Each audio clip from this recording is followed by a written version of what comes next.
બાપા થાકું નથી કામ કેટલા એ કિસ્સુ બોલો. આ દિવાળીમાં આપણે ઘર સાફ નહીં કરવાનું? આજુબાજુ વાળા બધાએ ઘર સાફ કરી નાખ્યું. તને એમ નહીં થતું કે લાવ ઘર સાફ કરવા કાઢું? મમ્મી એ બધા તો કરે, મને યાર નવરાત્રીનો હજી થાક જ નથી ઉતરો, એટલા હાથ પગ દુખે છે, આમાં હું શું કરું યાર? તને તો રોજ હાથ પગ દુખતા જ હોય છે. ખબર નહીં નવરાત્રીમાં 9 દિવસ ક્યાંથી એનર્જી આવી જાય કૂચકા મારવાની. ત્યારે તો કઈ નહીં દુખતું. ત્યારે મને દુખતા જ હોય છે, પણ મને શોખ છે એટલે હું ગરબા ગાઉં છું મમ્મી. તો એવું સમજજે મને ઘર સાફ કરવાનો શોખ છે. અરે જાવ જાવ, એવો તો કોઈ શોખ હોય ઘર સાફ કરવાનો? હું શું કહું, આપણે એક કામ વાળી રખાઈ લઈએ ઘર સાફ કરવા માટે. અરે હું તો એવું વિચારતી હતી કે આ વખતે છે ને દિવાળીએ તને સોનાનો ચેન કરાવી દો, પણ આ ઘર સાફ કરવા બહાર કરાવીશું ને કામ વાળી રાખશું ને તો તારા પપ્પા હા નહીં પાડે સોનાનો ચેન કરાવવાની, નકર કરાવી જ દેવાની હતી આ વખતે તો. અરે મમ્મી હું શું કહું છું, આપણે એવા ખોટા ખર્ચા ન કરે કામ વાળી રાખી, એના કરતા હજુ મોડું નથી, હું ઘર સાફ કરી નાખું અને છે ને હું ઉપરથી ટેબલ ને એવું લેતી આવું, ઘર સાફ કરી નાખું. પણ તને પગ દુખે છે ને? મમ્મી એની તો હું દવા લઈ લઈશ, હમણાં પેન કિલર મંગાવી લઉં છું મિત પાસેથી અને એ ખાઈ લઈશ એટલે મને સારું લાગશે. હું ટેબલ ને એવું લેતી આવું. હાજા લેતી આય. બસ હવે આ છે ને ઘર તો સાફ કરી દેશે, હવે શાંતિ ઘર સાફ કરશે એટલે પછી છે ને જોયું જશે શું કરવું સોનાની ચેન. અત્યારે તો સાફ કરાવી લઉં ઘર. કાલે કડવા ચોથ છે, બધાયના ઘરેથી વસ્તુ આવી ગઈ, ખાલી મારા ઘરેથી જ પિયરથી કાંઈ નથી આવવાનું. હું મારી સાસુને પૂછશે તો હું શું જવાબ દઈશ? મારી નણંદને બધું થઈ ગયું, મારી જેઠાણીને બધી વસ્તુ આવી ગઈ, હવે હું મારી સાસુને પૂછશે તો હું શું જવાબ આપીશ એમને?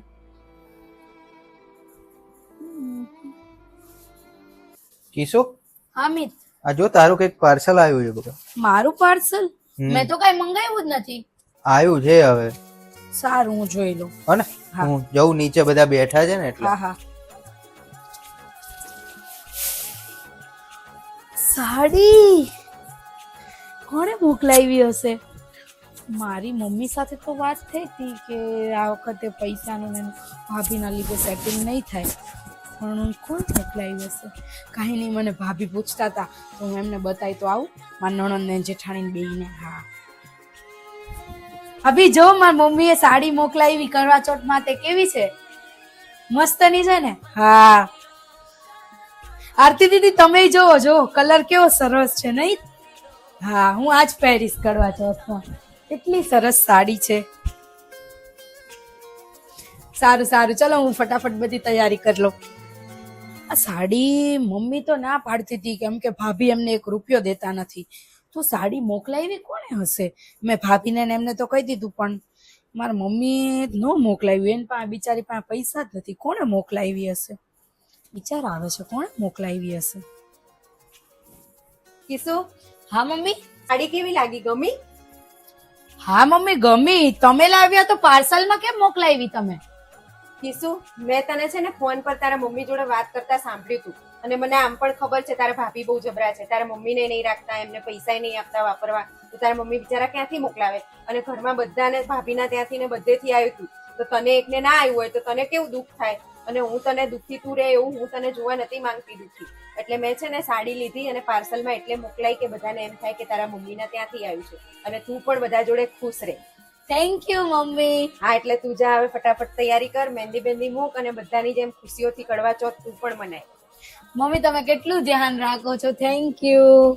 સારું સારું, હવે આ થેન્ક યુ કહીને જ મારું પેટ ભરીશ કે ખાવાનું આપીશ મને? અરે નાના હું બનાવી દઉં હો ફટાફટ. હા સારું ચલો.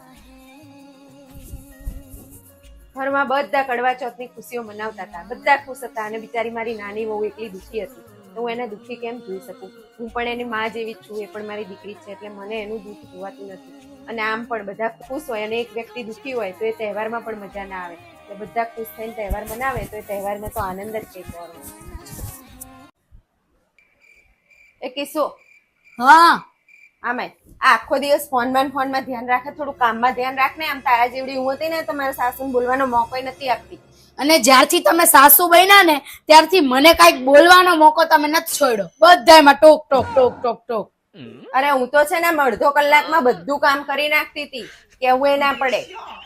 એવું તો અત્યારે કરાઈને બતાવો તો માનું. હવે તો મારી ઉંમર થઈ ગઈ. પણ ઉંમર થઈ ગઈ ને એટલે જ કહું છું, ભજન કરો, ભજન, ભાષણ નહીં. તું આજકાલ બહુ હામું બોલવા માંડી હો કિશુ. અરે મમ્મી ભગવાને મોઢું આપ્યું છે તો બોલું તો ખરા કે નહીં? આ તો ભગવાને બે હાથે આપે છે. એમ કામ કર, જા કપડા બપડા નાખ, બધું કેવું પડે બધા કામમાં. હા જવું. મમ્મી આ કપડા ક્યાં નાખું, બજારમાં કે કચરામાં? અલી એ કપડા છે ને કચરામાં નહીં, આમ ભૂકવ્યા એવું કીધું, દોરી ઉપર નાખે. રહેવા દે, કઈ નથી કરવું, તું જા અહીંથી, ભૂઈ જા, શાંતિથી હું કરીશ. પણ મમ્મી તમે જ તો કીધું યાર કપડા નાખ્યા, પેલા તમે એવું કીધું, હવે કેવું રહેવા દે.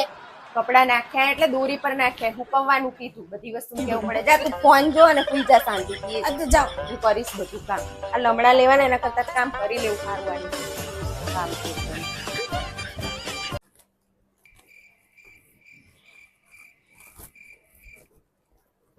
આખો દિવસ ફોન મચેડ મચેડ કરે છે.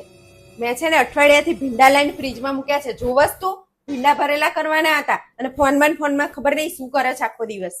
અરે મમ્મી આજે કોમેન્ટ આવી હતી બહુ સારી સારી, બધા એવું લખતા હતા કે તમારી બહુ તો કેટલી સારી છે તમાર. અને મમ્મી તમારી એક કોમેન્ટ આવી હતી. હે? હા, એમ લખ્યું હતું કે શિલ્પાબેન તો બ્લુ કલરની સાડી બહુ સારા દેખાય છે. અને પાછી બીજી એવી કોમેન્ટ છે, શિલ્પાબેન તો કેટલા સારા છે. પાછી એક ભાઈની કોમેન્ટ હતી કે તમારા સાસુની સ્માઇલ બહુ મસ્ત છે હો. અને પાછી એક ભાઈ એવું લખ્યું હતું કે શિલ્પાબેન આટલા સ્કિન કેર નું ધ્યાન રાખે છે, કેટલા ધોળા દેખાય છે અને કેવા સરસ દેખાય છે. આ બધી કોમેન્ટો હતી, એના રિપ્લાય આપતી હતી મમ્મી. પણ હવે એવું કરું, પેલા હું ભીંડો બનાવી દઉં, પછી આ બધું તો ઘેર ગયું પછી કરીશ. ના ના, એ બેસ, તું કામ કર. ફોનમાં છે ને બધાને થેન્ક યુ લખી દે. અને હું શું કહેતી હતી, આ બ્લુ કલરની સાડી મેં પહેરી છે, તે મસ્ત મારો ફોટો પાડી દે ને મૂકવા થાય. હા હા, બ્લુ કલર મસ્ત મમ્મી લાગે છે મોડું ને. થાય, હું શાક બનાવી દઉં પેલા પછી. ના ના, અને ભીંડા તો અઠવાડિયાથી લાયા છે ને, બગડી ગયા છે. બીજું કોઈક હું બનાવી દઉં, ખાવાનું હું બનાવી દઉં અત્યારે. અને તું છે ને બધાને રિપ્લાય આપી દે કોમેન્ટનો. સાચું? હા, અને મારા બ્લુ કલરમાં જે ફોટા હોય ને એ બધા મૂકી દે. ઈ જ મૂકતી હતી હું. હા, હા. મેં કીધું નવો બ્લુ કલર વાળો ફોટો મૂકી દઉં. હા, તે મૂકી દે. અને મને છે ને પછી આ સાડીમાં ફોટો પાડી દેજે હો. હા તે વાંધો નહીં, હાલો મૂકી. હાલ હું છે ને બધું રાંધી નાખું એ ફટાફટ. હા. અને તું બધાને રિપ્લાય આપી દેજે, થેન્ક યુ લખી દેજે બધા. નકર લોનું બનાવી દઉં. ના, આ ના, તો હાલે ન કરીએ તો. ના ના, આ કરને તમ તાર તું બધાને થેન્ક યુ લખી દેજે. અને નવો ફોટો મૂકી દઉં. હા, મસ્ત નવો ફોટો હાલે ન કરું, શાક વઘાર નાખું. ના ના, હું વઘારી દઈશ તમ તારો. હારું. ચલ હું જઉં. હા, એમનું કીધું તો કેવું સરસ. હા, તમારી કોમેન્ટોને જવાબ આપો, ફોટો મૂકો તો વાંધો નહીં, તો કે હું વઘાર દઈશ. અને મારું કઈક કરતી હોત ને તો હમણાં મારી વાટ લાગી જાય. હવે મૂકી દેવા દે ફોટો પાછો. એમને તેમ જ લાગે હું રૂપ સુંદરી છું. વાહ. મમ્મી, હા મારે યાર સુરત લગ્નમાં જવાનું છે. હા, તો શું થઈ ગયું લગ્નમાં જવાનું હોય તો? પણ મમ્મી યાર મારી પાસે સોનાની કઈ વસ્તુ જ નથી. મારે સોનાનો સેટ લેવો છે યાર. તમે કેટલા ટાઈમ થી કહો છો કે દિવાળી આવશે ત્યારે લઈ દઈશ. હવે દિવાળી આવી, હવે તો લઈ દો. પણ સોનાના સેટ નો તે સોનાનો ભાવ સાંભળ્યો છે? અત્યારે સોનાનો સેટ અને છે ને અહીંયા કોકના ત્યાં જવી, અહીંયા લગ્નમાં પહેરી પહેરીને ના ફરાય. ઘરનો પ્રસંગ હોય ને તો જ લેવાય. અરે મમ્મી તમે તો તમારો છે ઈ પહેરવા નથી દેતા, તમારો દ્યો ને. હા, તે તો કઈક ઘરને અડીને પ્રસંગ હોય જ પહેરાય. તારે કોને લગ્ન છે ત્યાં? મારી બેનપણી ના. હા, તે બેનપણી લગ્નમાં તારે અહીંયા સોનાના સેટ, પછી અહીંયા તમે લગ્નમાં ગરબામાં જુદો પહેરો ને પેલામાં જુદો પહેરો ને કાઢીને મૂક ક્યાં? સોનાના સેટ પહેરીને થોડું જવાય? કોઈ લેવું જ ન હોય, મને નથી લઈ દેવું. મમ્મી હું પહેરીને નહીં જાઉં ને તો તમારું જ ખરાબ લાગશે આમાં. મારું શું કરવા ખરાબ લાગે એમાં? અરે મમ્મી, મારા બેનપણીઓને મેં બધાને એવું કીધું હતું કે મારા સાસરી વાળા તો બહુ રૂપિયા વાળા છે, એમની પાસે એટલો રૂપિયો છે ને અઢળક. તો હવે હું સોનાના સેટે ન પહેરીને જાઉં તો મને એમ ન કે આટલો બધો રૂપિયો છે તો તારા પાસે સોનાના સેટે નથી, એવું કે. પણ આવી તારે બધા જોડે વાયડી કરવાની ક્યાં જરૂર હતી? રૂપિયો છે, નામ છે, ખાલી તમારું હારું કીધું એવું ન કેવું. મને બધા પૂછતા હતા તારા હારી વાળા ત્યાં શું છે, તો હું તો એવું જ કહું કે રૂપિયા વાળા છે. હારું એમ કર, તાર સોનાનો સેટ પહેરવાનો છે, સોના જેવો જ હું તને લઈ આપું. કોઈ નહીં કે આ ખોટો હશે. અને ખબર પડી જાય મમ્મી ખોટા સેટ. અરે ના પડે, તું ચલ તો ખરી મારી જોડે, જઈએ દુકાને. તું જોઈશ ને એટલે તું એવું કહીશ કે સોના ને ભૂલી જઈશ. તું એમ કહીશ કે મમ્મી મારે હવે સોનાને લેવો જ નહીં, એટલા મસ્ત મસ્ત ઘાટ હોય છે. અને મને ન ગમ્યો તો પછી સોના લઈ દેવો હા, તો પડશે. લઈ દેવાનો. હા તો વાંધો નહીં, હું આપણે- કપડાં બદલીને હા, આવું. બદલી. તો હેલો મિત્રો, હું આવી ગઈ છું રામદેવ કંગનમાં, અને જ્યાં તમને મળી જશે ઇમિટેશન નો ખજાનો. ત્યાં તમને મળી જશે સેટમાં અવનવી ડિઝાઇન જે સોનામાં પણ તમને નહીં જોવા મળે. અને ત્યાં તમને પાટલા, બંગડી, વીટી, બુટ્ટી થી માંડીને ઇમિટેશન ની બધી જ વસ્તુ અને ટ્રેન્ડિંગ કલેક્શન તો ત્યાં રોજ જ આવે છે. અને હેરિટેજમાં તો અમદાવાદમાં કોઈ પણ જગ્યાએ નહીં હોય એ ટાઈપનું હેરિટેજ કલેક્શન. અને મિત્રો ત્યાં અત્યારે અવનવી ઓફર્સ ચાલે છે, તો અત્યારે ઓફર્સમાં તમને કોઈ પણ વસ્તુ લેશો તો 10 થી 25% સુધીનું ડિસ્કાઉન્ટ છે. હા, સાચું સાંભળ્યું, 10 થી 25%. અને એમની આઈડી ને ફોલો કરીને જશો ને તો એક્સ્ટ્રા 5% ડિસ્કાઉન્ટ. અને મિત્રો રાણી મેટ્રો સ્ટેશન થી ખાલી 1 જ કિલોમીટરના અંતરે છે. મેં નીચે એડ્રેસ અને કોન્ટેક્ટ નંબર તો આપેલો જ છે, તો અત્યારે જ વિઝિટ કરો રામદેવ કંગનમાં અને ત્યાંની ઓફરનો લાભ મેળવો.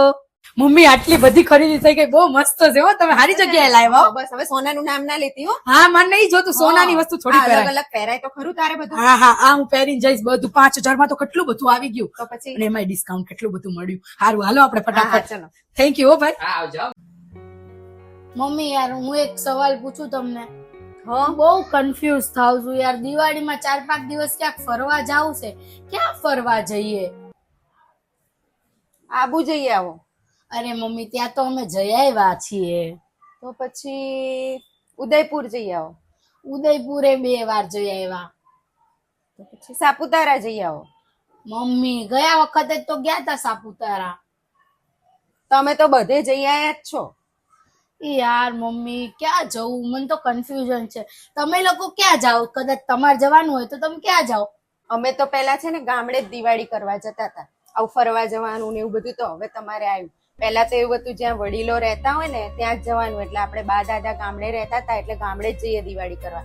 કેમ કે એમને તો દિવાળી જેવું કશું હોય નહીં, પણ છોકરાઓ આવે એટલે એમને દિવાળી, એમની આંખો રાહ જોતી હોય કે ક્યારે મારા છોકરાઓ આવશે. એટલે અમે બા દાદા જોડે જઈએ, એમને સવારે જય શ્રી કૃષ્ણ કરીએ, પછી ગામમાં બધા કુટુંબના રહેતા હોય ત્યાં જઈએ, ગામમાં બધાને મળવા જઈએ અને આપણા કુળદેવના મંદિરે જઈએ. એટલે દિવાળીની મજા જ કંઈક ઓર હોય. પહેલા મજા તો હતી હો મમ્મી, પણ આપણે તો રોજ દિવાળી જ છે ને. રોજ દિવાળી છે કેમ? આપણે તો રોજ ભેગા જ રહીએ છીએ, મતલબ આપણે તો બધા સહકુટુંબ ભેગું જ રહીએ છીએ, બરોબર? એટલે આપણા માટે તો બધા ભેગા છે એ જ દિવાળી. સાચી વાત છે કીસુ. જો ઘરમાં આપણે બધા ભેગા રહેતા હોય પણ હળી મળીને રહેતા હોય ને તો જ ઘરમાં દિવાળી જેવું વાતાવરણ લાગે. તો મમ્મી આ વખતે આપણે બધા દિવાળીએ ફરવા જઈએ. સાચી વાત.